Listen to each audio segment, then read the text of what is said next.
Vamos a ver ahora materiales ferromagnéticos.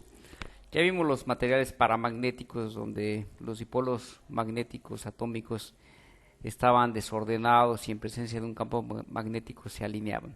El caso ferromagnético es diferente. En el ferromagnetismo tenemos que, que los átomos, por ejemplo, de materiales como hierro, níquel y cobalto, tienen un intenso dipolo magnético. Esto hace que los vecinos se alineen mutuamente. Esto forma dominios magnéticos, o sea, hay zonas del material que tienen gran alineación magnética. Y así hay regiones que están por todo el material formando dominios magnéticos. Sin embargo, estos dominios magnéticos están normalmente desalineados. Los dominios magnéticos se pueden ordenar como en presencia de un campo magnético. Aquí tenemos representados los dominios magnéticos. Recuerden, los dominios magnéticos son producidos por intensos dipolos magnéticos atómicos,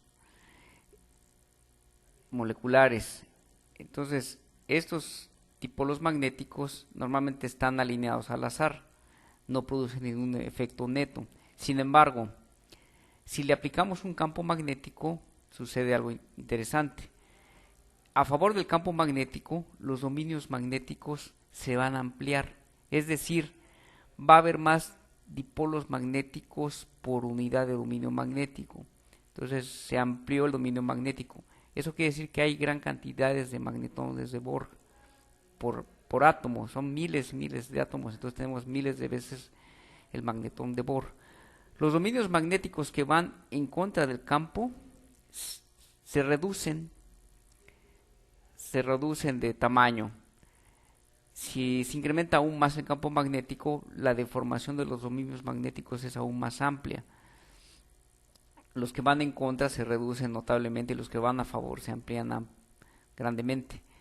Esto lo que hace es que se produce un campo magnético muy intenso internamente del material. Eso quiere decir que se está magnetizando muy fuertemente el material ferromagnético. Los materiales ferromagnéticos tienen una permitividad magnética muy grande. La Km relativa es típicamente de 1000 hasta 100.000 el valor. Recuerden que los paramagnéticos tenían, pues los valores más altos eran de 60. En este caso tenemos de 1000 hasta 100.000, un valor muy grande. Ahora, ustedes cuando están magnetizando el material, llegan a un punto donde ya no lo pueden seguir magnetizando. Esto se llama magnetización de saturación. Aquí tenemos la curva de magnetización. Aquí aplicamos un campo magnético externo al material, comienza a magnetizarse el material, es decir, se están ordenando sus dominios magnéticos y creciendo a la vez, entonces va aumentando la magnetización. Además, el campo magnético interno también favorece a la magnetización. Llega un punto donde por más que apliquen un campo externo, ya no se va a magnetizar más. Ese es el punto de saturación del material, ya no van a magnetizarlo más. Estas curvas pues varían de material a material ferromagnético, cada material ferromagnético es diferente. La manera de caracterizar los materiales ferromagnéticos, hay unas curvas que llaman curvas de histéresis. Aquí están las curvas de histéresis, que nos dicen las propiedades ferromagnéticas de los materiales. Aquí tenemos tres casos típicos. Esta que está acá es la del hierro dulce.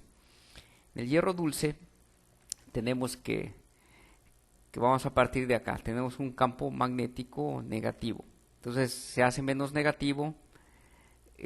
Si ven en este punto ya desapareció el campo, sin embargo el material sigue magnetizado. Esa es una característica de los materiales ferromagnéticos, que si ustedes desaparecen el campo magnético, queda magnetizado.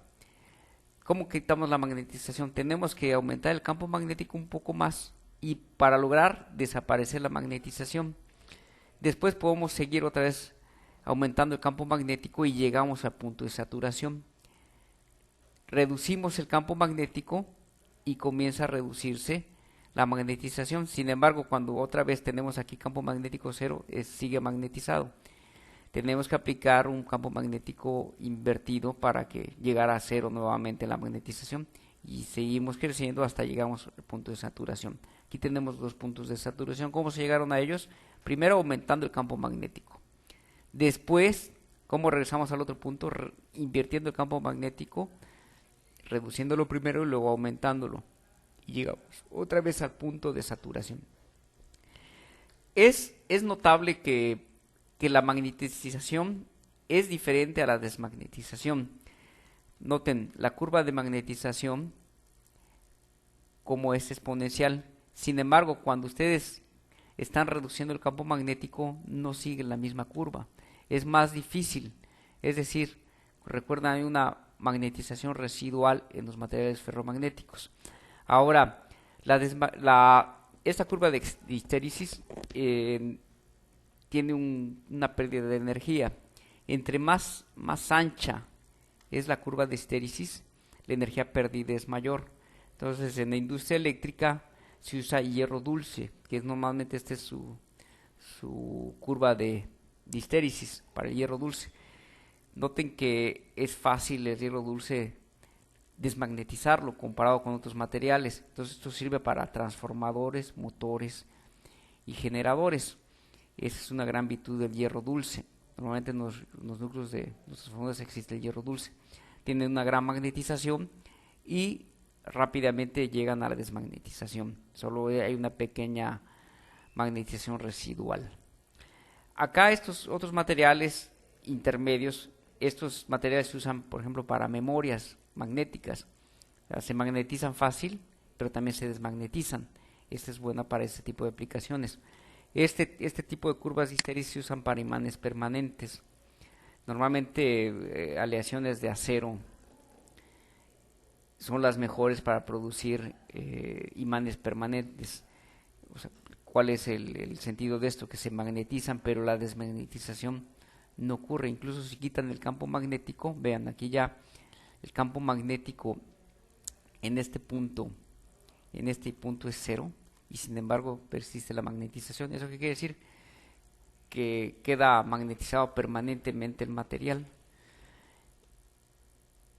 Y estos materiales han alcanzado imanes permanentes fantásticos. Hay hasta casos de que ponen dos barras magnetizadas y se doblan entre sí las barras, o incluso han logrado imanes permanentes que los pegan en un material ferromagnético y ya no los pueden despegar. O sea, han quedado permanentemente pegados a la lámina ferromagnética.